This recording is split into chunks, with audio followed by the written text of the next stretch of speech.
sprechen. Hi, we are on the LogiMAT fair here in Stuttgart 2024. And I'm here with Gregory von Slyke, Technical Sales Manager of J.Führ Speaker, our preferred partner for LED lighting. Hi Greg. Hey Alex. How are you doing? I'm doing great. Great, good to hear. Greg, recently we were able to realize a customer project with a company called Genkinger, where we used a 3D printed component. It was an adapter ring for this small headlight here. So to what extent is 3D printing already replacing traditional casting processes at J.Führ Speaker? And where do you see the greatest potential for the future?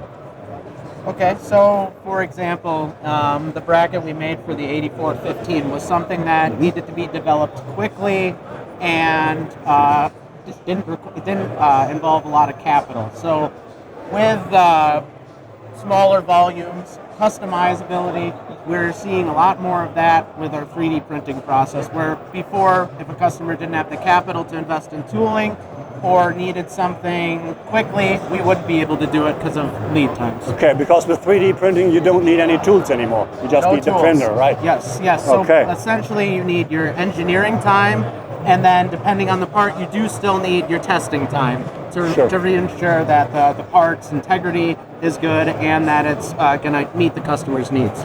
That's a good keyword, like integrity. So are there any differences in the quality and durability of 3D printed components compared to casted parts? Yes, at this point there is with some components, but some of that added integrity isn't necessary in certain applications. What we're seeing more and more of is the material itself is getting better and better. So there's different nylon compounds. They're starting to integrate carbon fiber into the process as well. That gives it more rigidity, more tensile strength. But I say as we progress here in the future, it's only going to get better. And at some point, you won't be able to notice the difference between a molded part and a 3D printed part. Okay, so what role does material selection play in 3D printing? So how do you decide which material for which application or for which part do you use?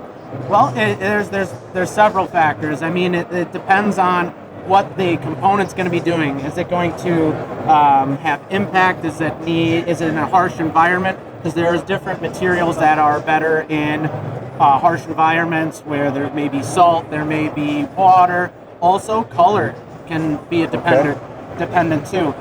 Finish is another factor. So if you want a smooth finish, that's a different material type than a rough finish. And there's compromise there. Some of the costs for materials that may not be as aesthetically pleasing, may be cheaper, but you may not need it to look aesthetically pleasing. It may just have a functionality application. How many materials are there to choose from, roughly? Hundreds, thousands? Yes, hundreds. I couldn't get into all the details. That gets a little beyond me on. But a lot of the stuff we're doing is just different percentages of like nylon, carbon fiber in there. But there's just the mixture is different. Yep, it's the chemistry of the material itself. But also they're starting to develop different types of material that are replacing like artificial bones. They're also making stuff that is softer compounds, so it's not just a hard object. If you need something that's got vibration dampening, the technology is going. Okay, it's really expanding. Yes. So, how do you rate the scalability of 3D printing process for larger production volumes? As you said, at a certain point of time, casted parts will go away, and maybe everything is only 3D printed. So, how scalable is that for larger volumes? Well, so right now, volume is the biggest thing that dictates whether it's going to go in a 3D, it's going to be 3D printed or molded. So size of the part also matters as well. It's larger parts are more difficult to produce big volumes because essentially when you're printing it in the machine, you get to fill this void. So if your part is only so big, you can fit maybe a few hundred in a run. Where if you have a large part, you may only be able to fit 4. And then your run time may be 8 hours. That adds up. So it all depends on size and what's needed, I guess, for the customer. Okay, different factors which influence that. Okay. Are you planning to make certain parts exclusively with 3D printing in the future? So are there already decisions made for certain parts? Yes, actually, we do have several production parts with not large components, but some smaller components that are 3D printed. We have, in North America, we have a large headlight for Peterbilt trucks. Okay, yeah, remember that one. And that has an adjustment knob on the back to adjust the aim, and that's 3D printed, and we produce big volumes of that. But it doesn't need the nice finish. It's just a functionality piece, so we do that because it's simple, it's customizable, and there was no tooling cost involved. I foresee a lot more standard product if the volumes are lower going to this, but as the machines become more efficient, that could change.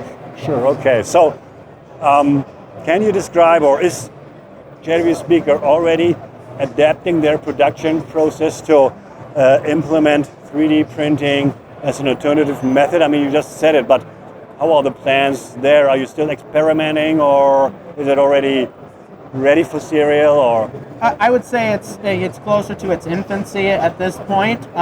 We are investing in the equipment. That's the biggest factor. Is the equipment keeps getting better, and investing in that. We had, for example, for a new customer, we are already making stuff that's going in production, but large volumes and that we're still integrating that, figuring out the system. Okay. So until recently, 3D printing was mainly used for rapid prototyping. Today, serious parts are also produced using this process. What challenges do you see there in the transition from 3D printing prototypes to serious production? I would say quality and integrity. That's going to be your big thing. Okay. So you want, if you're making production runs, you need to have the finish consistent. The aesthetics is a big part. When it goes into a standard product, we take pride in how our product looks. The finish on it. And in some applications with 3D printing, if you're trying to rush volumes through, you don't want to miss any of those marks. Yeah, sure, okay. Depends on is part which is seen or not. Like with the knob you just explained. Okay. So basically, it's in its infancy. You said you're trying to implement it more and more. But it also depends on definitely on the application, what it's used for, right? Yeah, I would say yes. In its infancy, because the sky is the limit with where it's going. So I mean, we've made large strides from when we started, and it's been just a few years. I mean, I've been with J.Führ Speaker almost 3 years, and it's changed a lot just in that amount of time. So it's quick. Yes, and that's a huge part of that is dependent on partners we work with for the 3D printing technology, and they just keep getting better, and then it allows our engineers to incorporate that. But you already have your own 3D printing machine park at J.Führ Speaker, right? Yes, we have several printers. Okay, cool. Great, okay, Greg. Then thanks a lot for the interview and information. No problem. Let's have a nice fair. Sounds good to me. Okay, thank you. Bye-bye.